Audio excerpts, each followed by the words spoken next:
تعالی وجہ الکریم فرماتے ہیں، علم مال سے بہتر ہے، علم تیری حفاظت کرتا ہے جبکہ مال کی تجھے حفاظت کرنی پڑتی ہے۔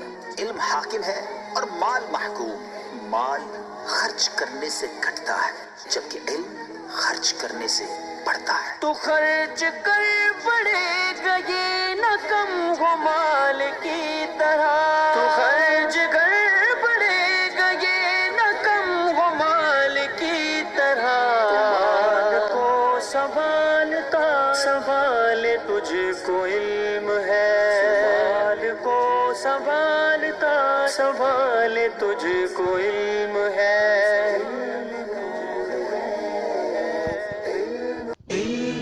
نحمده ونصلي على حبيبه الكريم اما بعد فاعوذ بالله من الشيطان الرجيم بسم الله الرحمن الرحيم الحمد للہ عز وجل۔ ہم اصول حدیث کوئز پڑھ رہے ہیں۔ آج ہم انشاءاللہ عز وجل مزید چند سوالات کے جوابات پڑھیں گے۔ آئیے شروع کرتے ہیں۔ سوال نمبر 27، حدیث منکر کسے کہتے ہیں؟ یعنی حدیث منکر کی تعریف کیا ہے؟ دیکھیے سوال نمبر 27، حدیث منکر کسے کہتے ہیں؟ جواب، جس حدیث میں ضعیف راوی اپنے سے زیادہ ضعیف راوی کی مخالفت کرے۔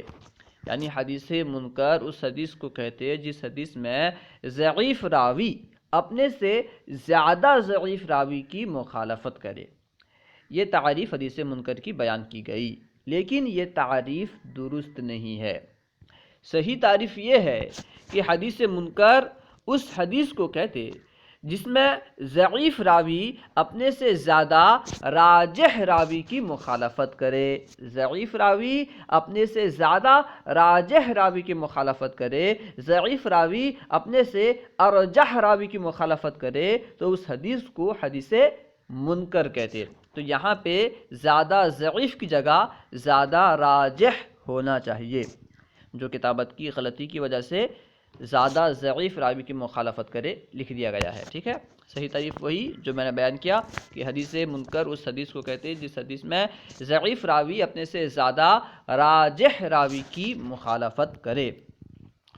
اس کے مقابلے میں حدیث معروف ہے، یعنی حدیث منکر کے مقابلے میں حدیث معروف ہے۔ ضعیف راوی جس راجح راوی کی مخالفت کر رہا ہے تو اس راجح راوی کی جو حدیث ہوگی وہ حدیث معروف کہلائے گی۔ ٹھیک ہے، جس راجح راوی کی مخالفت کرتے ہوئے ضعیف راوی حدیث بیان کر رہا ہے تو اس راجح راوی کی جو حدیث ہوگی وہ کیا کہلائے گی؟ حدیث معروف۔ خیر، اب نیچے دیکھیے سوال نمبر 28، حدیث منکر کا کیا حکم ہے؟ جواب، حدیث منکر انتہائی ضعیف ہے، لہٰذا یہ قابل حجت نہیں، کیونکہ حدیث منکر بہت ضعیف ہے، اسی وجہ سے اس سے استدلال نہیں کر سکتے۔ سوال نمبر 29، حدیث معلل کسے کہتے ہیں؟ حدیث معلل کی تعریف کیا ہے؟ جواب، حدیث معلل وہ ہے جس میں علت خفیہ قادحہ پائی جائے۔ جس حدیث میں علت خفیہ قادحہ پائی جائے اسے حدیث معلل کہتے ہیں۔ قادحہ کا معنی کیا ہے؟ بریکٹ میں لکھ دیا گیا ہے ممنوعہ، یعنی جس میں ممنوعہ علت پائی جائے، پوشیدہ ممنوعہ علت پائی جائے اسے حدیث معلل کہتے ہیں۔ دیکھیے حدیث معلل کسے کہتے؟ جواب، حدیث معلل وہ ہے جس میں علت خفیہ قادحہ پائی جائے۔ مثلا حدیث مرسل کو متصل روایت کرنا۔ حدیث مرسل کسے کہتے ہیں؟ اس سے پہلے آپ پڑھ چکے ہیں کہ سند کے آخر سے کسی صحابی کو یا تابعی کو چھوڑ کر کے حدیث کو نبی پاک صلی اللہ تعالی علیہ وسلم کی طرف منسوب کرنا، ٹھیک ہے، یہ مرسل کہلاتی ہے۔ حدیث مرسل کو متصل ظاہر کر کے روایت کرنا، متصل کے طور پر روایت کرنا، یہ کیا کہلاتا ہے؟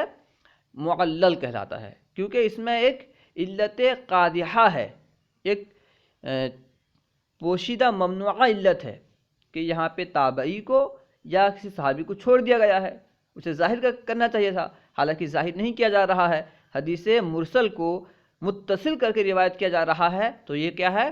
حدیث معلل ہے۔ اب دیکھیے آگے حدیث معلل کے بارے میں کیا حکم ہے، بیان کر رہے ہیں کہ حدیث معلل کے بارے میں کیا حکم ہے، سوال کیا گیا، جواب دے رہے ہیں یہ بھی ضعیف اور غیر مقبول ہے۔ حدیث معلل جو ہے یہ ضعیف ہے اور غیر مقبول ہے، یہ قابل حجت نہیں۔ سوال نمبر 31، حدیث متروک کسے کہتے ہیں؟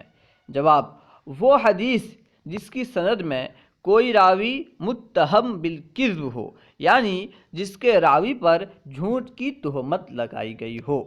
جس حدیث کے راوی پر جھوٹ کی تہمت لگائی گئی ہو اسے حدیث متروک کہتے۔ جس شخص پر جھوٹ کی تہمت لگائی گئی ہو، اگر وہ شخص کوئی روایت کرتا ہے تو اس حدیث کو کیا کہیں گے؟ حدیث متروک۔ حدیث متروک کا کیا حکم ہے؟ جواب، حدیث متروک بھی قابل عمل نہیں، حدیث متروک بھی قابل عمل نہیں۔ سوال نمبر 33، حدیث موضوع کسے کہتے ہیں؟ حدیث موضوع کی تعریف کیا ہے؟ جواب، جس کی روایت کوئی ایسا راوی کرے جس نے جان بوجھ کر اپنی طرف سے بیان کر کے اس قول کی نسبت حضور صلی اللہ علیہ وسلم کی طرف کی ہو، یعنی جس نے اپنی طرف سے حدیث گڑھی ہو اور اس کی نسبت حضور صلی اللہ تعالی علیہ وسلم کی طرف کی ہو۔ ٹھیک ہے، یعنی جو شخص خود سے کوئی بات بیان کرے اور اس کی نسبت نبی پاک صلی اللہ تعالی علیہ وسلم کی طرف کر دے، اسے کیا کہتے ہیں؟ حدیث موضوع۔ سوال نمبر 34، حدیث موضوع کا کیا حکم ہے؟ جواب، موضوع حقیقت میں حدیث ہی نہیں، موضوع جو ہے وہ حقیقت میں حدیث ہی نہیں بلکہ وہ تو کسی شخص کی گڑھی ہوئی بات ہے۔ ٹھیک ہے، اس کو بیان کیا جا رہا ہے، موضوع حقیقت میں حدیث ہی نہیں۔ علماء امت کا اتفاق ہے کہ موضوع حدیث بالکل مردود اور غیر مقبول ہے۔ جو موضوع ہے، موضوع حدیث ہے، وہ بالکل مردود ہے، وہ قابل استدلال نہیں اور نہ ہی اسے قبول کیا جائے گا۔ سوال نمبر 35، حدیث مقلوب کسے کہتے ہیں؟ جواب، وہ حدیث جس کی سند یا متن کے لفظ کو دوسرے لفظ سے تبدیل کر دیا جائے یا ایک راوی کی جگہ دوسرے راوی کا نام ذکر کر دیا جائے۔ جس حدیث کی سند کو بدل دیا جائے یا متن کو بدل دیا جائے یا ایک راوی کی جگہ دوسرے راوی کا نام ذکر کر دیا جائے اسے حدیث مقلوب کہتے۔ سوال نمبر 36، حدیث مقلوب کا کیا حکم ہے؟ جواب، حدیث مقلوب بھی ضعیف ہے۔ ٹھیک ہے، حدیث مقلوب بھی کیا ہے؟ ضعیف ہے۔ سوال نمبر 37، حدیث ضعیف کی تمام اقسام کے نام بتائیے۔ اب دیکھیے تمام اقسام کے نام بیان کر رہے ہیں۔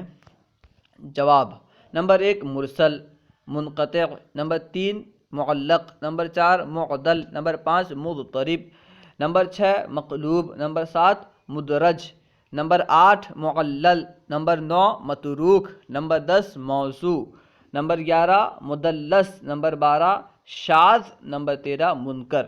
یعنی کل 13 قسمیں ہیں حدیث ضعیف کی۔ ٹھیک ہے، نمبر 1 مرسل، نمبر 2 منقطع، نمبر 3 معلق، نمبر 4 معدل، نمبر 5 مضطرب، نمبر 6 مقلوب، نمبر 7 مدرج، نمبر 8 معلل، نمبر 9 متروک، نمبر 10 موضوع، نمبر 11 مدلس، نمبر 12 شاذ، نمبر 13 منکر۔ یہ حدیث ضعیف کی اقسام ہے۔ سوال نمبر 38، راویوں کی کثرت و عدم کثرت کے لحاظ سے حدیث کی کتنی قسمیں ہیں؟ یعنی روایت کرنے والے کتنے ہیں، زیادہ ہیں کم ہیں، اس اعتبار سے حدیث کی کتنی قسمیں ہیں؟ جواب، 2 قسمیں ہیں، یعنی راویوں کی کثرت اور عدم کثرت کے لحاظ سے، عدم کثرت کے اعتبار سے حدیث کی 2 قسمیں ہیں۔ نمبر 1 متواتر، نمبر 2 خبر واحد۔ ٹھیک ہے، سوال نمبر 39، حدیث متواتر کسے کہتے ہیں؟ جواب، وہ حدیث جسے ہر طبقہ یعنی ہر زمانے میں اتنی کثیر تعداد نے روایت کیا ہو جس کا قصداً سہواً جھوٹ پر متفق ہونا محال ہو، یعنی جس حدیث کو ہر زمانے میں اتنے لوگوں نے روایت کیا ہو جن کا جھوٹ پر جمع ہونا محال ہو، نہ تو وہ قصداً جھوٹ پر جمع ہو سکتے ہیں، نہ ہی سہواً جھوٹ پر جمع ہو سکتے ہیں۔ ایسا نہیں ہو سکتا کہ تمام اتنے سارے لوگوں سے غلطی ہو گئی ہو، ایسا نہیں ہو سکتا کہ اتنے سارے لوگ جان بوجھ کر جھوٹ بول رہے ہوں، ایسا ہو ہی نہیں سکتا، ٹھیک ہے۔ اگر اتنی تعداد نے کسی حدیث کو ہر زمانے میں روایت کیا ہے تو اس حدیث کو حدیث متواتر کہتے۔ اس کے بعد حدیث متواتر کا کیا حکم ہے؟ جواب، حدیث متواتر علم یقینی کا فائدہ دیتی ہے، ٹھیک ہے۔ حدیث متواتر سے جو علم حاصل ہوتا ہے وہ علم یقینی ہوتا ہے۔ اس کو بیان کر رہے ہیں، حدیث متواتر علم یقینی کا فائدہ دیتی ہے۔ اللہ و رسولہ اعلم۔ اگر کوئی بات آپ کو سمجھ میں نہ آئی ہو یا درسیات کے متعلق کوئی سوال کرنا چاہتے ہوں تو کمنٹ باکس میں سوال کریں، انشاءاللہ عز و جل ممکنہ صورت میں جواب دیا جائے گا۔ اگر آپ نے ابھی تک ہمارے چینل فیضان درس نظامی کو سبسکرائب نہیں کیا تو ضرور سبسکرائب کریں، انشاءاللہ عز و جل اسی طرح کی اچھی ویڈیوز آتی رہیں گی۔